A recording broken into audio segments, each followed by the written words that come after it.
Thomas Edison బల్బును కనిపెట్టడం మనుషులకు ఒక గొప్ప వరం.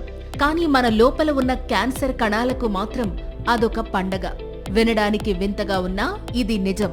మీరు రోజుకు 8 గంటలు పడుకున్నా సరే, మీ పడక గదిలో చిన్న కరెంటు బల్బు వెలుగుతున్నా లేదా పడుకునే ముందు మొబైల్ స్క్రీన్ చూసినా మీరు దాదాపు క్యాన్సర్కు ఒక చిన్న ఆహ్వానం పలుకుతున్నట్టే. దీని వెనుక ఉన్న ఒక భయంకరమైన నిజాన్ని ఇప్పుడు తెలుసుకుందాం. రాత్రి 10 గంటలు దాటాక మన దేహంలో ఒక అద్భుతమైన సర్జరీ మొదలవుతుంది. మీరు కళ్ళు మూసుకుని గాఢ నిద్రలోకి జారుకున్నప్పుడు మీ మెదడు మధ్యలో ఉండే ఒక చిన్న గ్రంథి మేల్కొంటుంది. కటిక చీకటి పడగానే ఈ గ్రంథి మెలాటోనిన్ అనే ఒక అద్భుతమైన రసాయనాన్ని విడుదల చేస్తుంది. ఈ రసాయనం మామూలుది కాదు. ఇది క్యాన్సర్ కణాలను వెతికి వేటాడి చంపే అత్యంత శక్తివంతమైన ఆయుధం. పగలు మన శరీరంలో ఏవైనా కణాలు దెబ్బతింటే రాత్రిపూట ఈ మెలాటోనిన్ వాటిని రిపేర్ చేస్తుంది. కానీ ఇక్కడే ఉంది అసలు ప్రమాదం. ఈ మెలాటోనిన్ అనే రక్షణ రసాయనానికి ఒక పెద్ద శత్రువు ఉంది. అదే వెలుతురు. మీ కంటి మీద చిన్న కాంతి పడినా సరే మీ మెదడు కన్ఫ్యూజ్ అయిపోతుంది.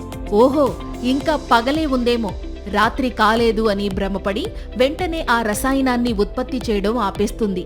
ఎప్పుడైతే ఆ రసాయనం ఆగిపోతుందో మీ దేహంలో ఆ రక్షణ కవచం తొలగిపోతుంది. దెబ్బతిన్న కణాలు రాత్రి కూడా చనిపోకుండా అలాగే విపరీతంగా పెరిగిపోయి గడ్డలుగా మారతాయి. రాత్రిపూట లైట్లు వేసుకుని పనిచేసే వారిలో రొమ్ము క్యాన్సర్, ఇతర గడ్డలు వచ్చే ముప్పు ఎంతో ఎక్కువని కొన్ని ఆధునిక పరిశోధనలు సైతం స్పష్టం చేస్తున్నాయి.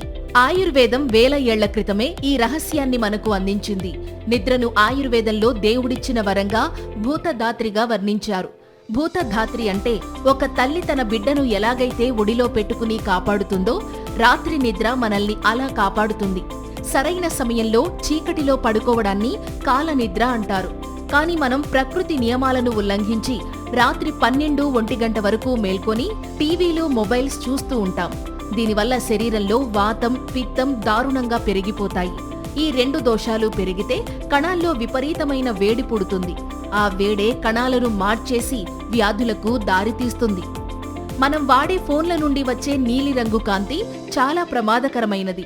సాధారణంగా పగలు మన కణాలు శక్తిని తీసుకుంటాయి. రాత్రి ఆ కణాలు విశ్రాంతి తీసుకుని మలినాలను బయటకు పంపుతాయి. ఇది సృష్టి ధర్మం. ఆ ధర్మాన్ని మనం కరెంటు బల్బుతో నాశనం చేస్తున్నాం. ఒకప్పుడు పల్లెటూర్లలో క్యాన్సర్లు ఎందుకు తక్కువగా ఉండేవో తెలుసా? సూర్యుడు అస్తమించగానే మనుషులు చీకటితో మమేకమైపోయేవారు. వాళ్లకు ఎప్పుడో సహజమైన నిద్ర పట్టేసేది. కానీ ఇప్పుడు మన రాత్రులు కూడా పగల్లానే మారిపోయాయి. నిద్ర పలచబడిపోయి కణాల లోపల చెత్త అలాగే ఉండిపోయి అదే కుళ్ళిపోయి ట్యూమర్గా మారుతోంది. క్యాన్సర్ మహమ్మారిని అడ్డుకోవడానికి లక్షలు ఖర్చు పెట్టాల్సిన పని లేదు. చీకటి చాలు. పడుకునే గంట ముందు అన్ని ఎలక్ట్రానిక్ వస్తువులను పక్కన పెట్టేయండి. గదిలో చిన్న నైట్ బల్బు కూడా లేకుండా కటిక చీకటిలో నిద్రపోవడం అలవాటు చేసుకోండి. చీకటి అంటే భయం కాదు. చీకటి అంటే మీ కణాలకు ప్రాణం పోసే ఒక రిపేర్ సిస్టమ్ లాంటిది. కృత్రిమ వెలుతురిని తగ్గించి దేహంలోని ప్రాణ వెలుగును కాపాడుకుందాం. ఈ రాత్రి నుంచే ఫోన్ పక్కన పెట్టి చీకటిలో పడుకుంటారో లేదో కామెంట్ చేయండి. మరో అద్భుతమైన ఆరోగ్య రహస్యంతో మళ్ళీ కలుద్దాం.